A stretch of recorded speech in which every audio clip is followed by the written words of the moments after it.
উপদেষ্টা আসিফ মাহমুদের পদত্যাগ দাবি। ঢাকা উত্তর সিটি কর্পোরেশনের প্রশাসক মোহাম্মদ এজাজ নিষিদ্ধ জঙ্গি সংগঠন হিজবুত তাহরিরের শীর্ষ নেতা এবং কুখ্যাত ছোটন গ্যাংয়ের সদস্য। স্থানীয় সরকার উপদেষ্টা আসিফ মাহমুদ সজীব ভুঁইয়ার লিখিত আধা সরকারি পত্রে এজাজকে প্রশাসক হিসেবে নিয়োগ দেওয়া হয়েছে। এতে উপদেষ্টা শপথ ভঙ্গ করেছেন, সুতরাং উপদেষ্টাকে দায় স্বীকার করে পদত্যাগ করতে হবে, পাশাপাশি এজাজকে অপসারণ করতে হবে।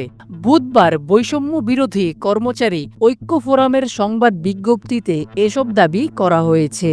সাবেক সচিব ও বৈষম্য বিরোধী কর্মচারী ঐক্য ফোরামের সভাপতি এবিএস আব্দুস সাত্তার স্বাক্ষরিত বিজ্ঞপ্তিতে আরও বলা হয়, হিজবুত তাহরিরের নেতাকর্মীদের তালিকার ৫ নম্বরে এজাজের নাম উল্লেখ রয়েছে। নিয়োগের আগে তার গোয়েন্দা তথ্যও চাওয়া হয়নি। এজাজ শুধু নিষিদ্ধ সংগঠনের নেতাই নয়, ফ্যাসিস্ট আওয়ামী সরকারেরও দোসর। ইতিমধ্যে ঢাকা উত্তর সিটি কর্পোরেশনের সেবার মান সর্বনিম্ন পর্যায়ে নেমে গেছে।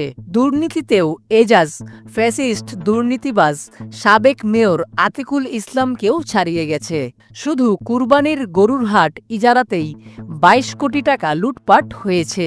বিভিন্ন রাজনৈতিক দল ও সাধারণ জনগণ নিষিদ্ধ সংগঠনের নেতা এজাজকে প্রশাসক হিসেবে দেখতে চায় না। প্রতিবেদনটি ভালো লেগে থাকলে আপনার ফেসবুক টাইমলাইনে শেয়ার করুন এবং খবর রূপান্তর পেজটি ফলো করতে ভুলবেন না। সেই সঙ্গে আমাদের ইউটিউব চ্যানেলটি সাবস্ক্রাইব করে রাখুন। এতক্ষণ খবর রূপান্তরের সাথে থাকার জন্য আপনাদের সবাইকে অসংখ্য ধন্যবাদ।